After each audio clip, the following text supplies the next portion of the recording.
यह कहानी एक छोटे से गांव की है जिससे इस गांव में एक पुरानी बिल्डिंग खड़ी थी। 112 औषधि ड्राइव यहाँ पर कई सालों से वीरान पड़ी थी, लेकिन इस गांव वाले कहते थे कि उस घर में कुछ अजीबोगरीब रात के समय पर आसपास के कुछ अजीबोगरीब आवाज़ें आती थी, जैसे किसी की चीखने की हो या फिर किसी की रोने की हो। कभी कभी की खिड़कियाँ में हल्की सी रोशनी भी दिखाई देती थी। हम यह समझ नहीं पाते थे कि उसमें आखिर है कौन। तभी रात के समय दिखाई देती थी, लेकिन लोगों को यह नहीं समझ आता था कि उस कमरे में आखिर है कौन।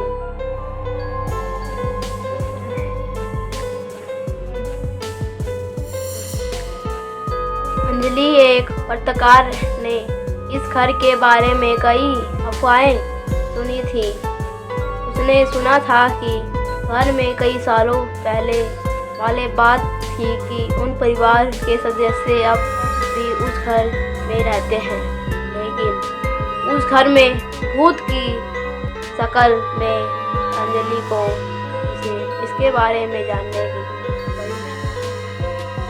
उस रात उसने तय किया कि वहाँ कूद जाएगी और हकीकत का पता लगाएगी। वह शाम होते ही घर पर पहुंची। जैसे ही उसे घर से कार खड़ी की, तभी उसे इतनी तेज हवा का ठंडा झोंका महसूस होने के बाद उसकी रूह में एक झटका सा महसूस हुआ। घर के सामने खड़ी थी और वह बेहद डरावना लग रहा था। एक पुरानी विक्टोरियन स्टाइल का घर, जैसे दीवार बिखरी हुई थी और खिड़की अंधेरा और था, जैसे कुछ छुप रहा हो। अंजलि ने डर के मारे अनदेखा करते हुए घर के अंदर कदम रखा। तभी घर के अंदर घूमते ही एक अजीब सी खामोशी थी, जैसे इस घर में बहुत कुछ बीत चुका हो।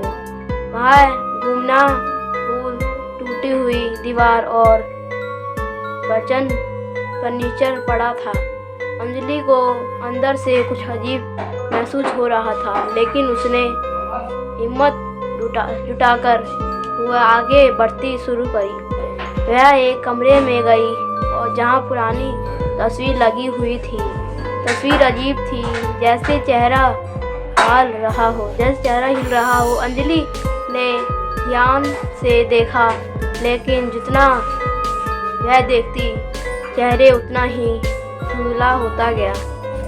उसने थमते हुए आगे बढ़ी और फिर उसने देखा कि हवेली के पास कुछ उसे चिल्लाने की आवाज़ आ रही। जैसे ही उसे चिल्लाने की आवाज़ आई, तभी वह कट से आवाज़ आई, जैसे कोई फुसफुसा रहा हो। अंजलि यह आवाज़ सुनी और घबरा चारों ओर देखने लगी। कमरे में कुछ नहीं था, लेकिन उसके भीतर डर का साहस बढ़ता जा रहा था। वह कमरे से बाहर भागी, लेकिन अगले ही कमरे में जाते ही उसे फिर से दिखाई दिया एक बड़ा सा पुराना आईना।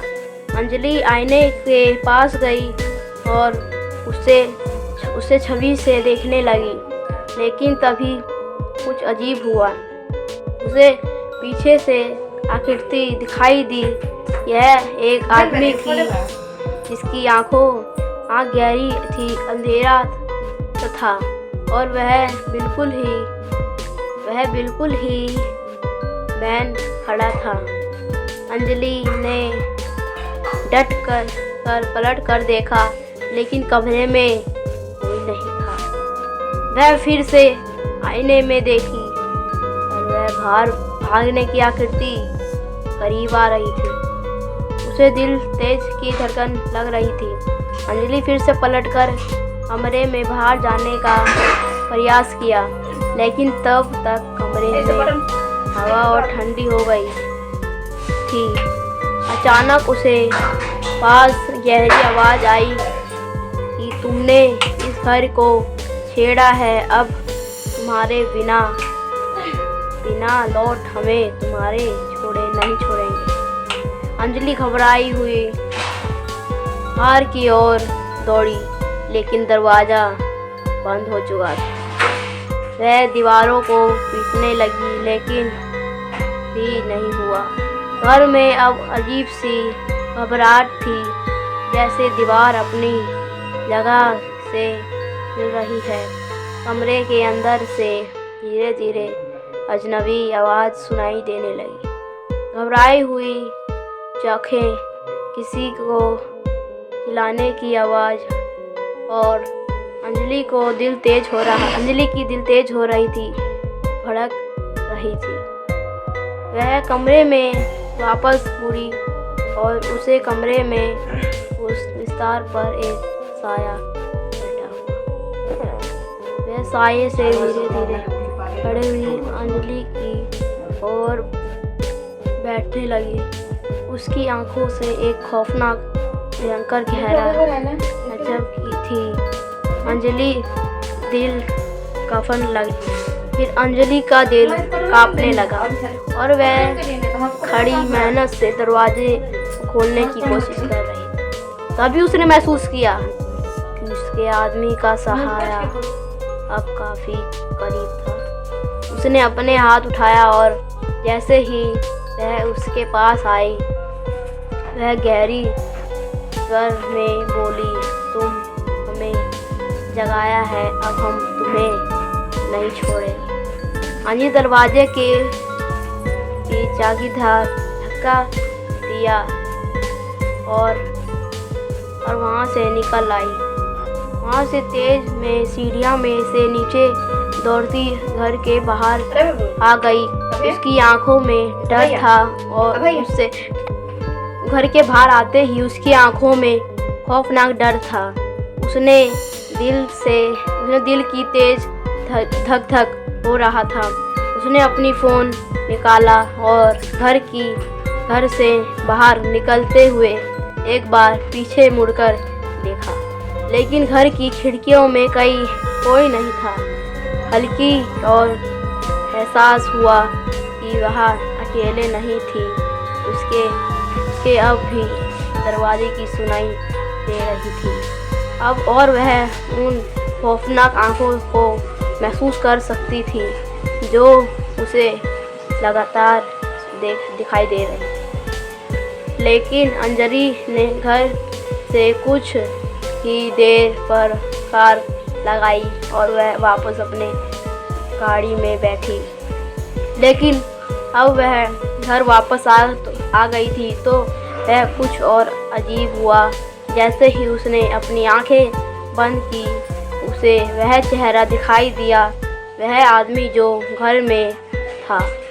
उस रात के बाद अंजलि ने कभी उस घर का नाम तक नहीं लिया। कहते थे कि 112 ओशन ड्राइव अब भी खड़ा था और जो भी वहाँ रात के समय हो जाता था वह कभी वापस नहीं आता था। घर के आसपास के लोगों कहते थे कि रात के समय वह हल्की हल्की आवाज़ आती है, जैसे कोई चीख रहा हो या कोई बुरी तरह से पुकार रहा हो। Thank you for watching. ऐसे बने रहे हमारे ड्रावनी कहानियाँ में और लाइक एंड सब्सक्राइब जरूर करना दोस्तों।